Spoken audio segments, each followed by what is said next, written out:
Le 9 mai 2015, nous avons créé officiellement SOS Méditerranée, nous avons officialisé sa création. Si on revient sur la situation actuelle 8 ans plus tard, malheureusement c'est une véritable détérioration du contexte qu'on peut déplorer. Tout d'abord, ce qu'il faut dire, c'est que l'urgence humanitaire perdure. Il y a toujours un très grand nombre de traversées en Méditerranée centrale. Il y a toujours beaucoup de morts. Ce qui prédomine pour moi aujourd'hui, c'est vraiment ce cynisme politique qui s'est accru. Alors même qu'on sait ce qu'il faut faire, rien n'est fait par les États pour stopper cette situation.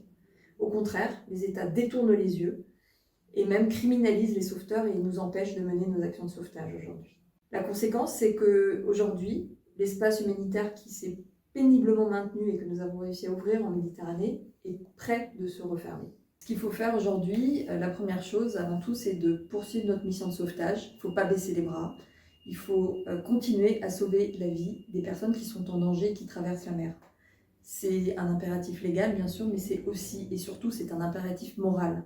C'est un devoir de conscience que nous devons poursuivre. Il faut continuer à sensibiliser le grand public, porter fort ces valeurs de solidarité, de fraternité, d'humanité que nous menons, que nous portons dans notre mission et qui rassemblent des milliers de personnes autour de notre engagement.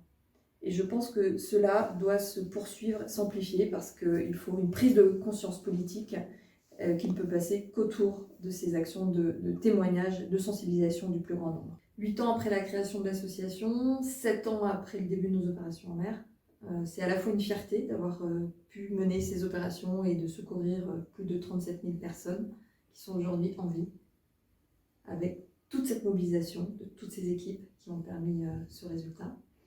Et en même temps, c'est toujours la même indignation qu'au premier jour, parce que cette situation ne devrait juste pas exister.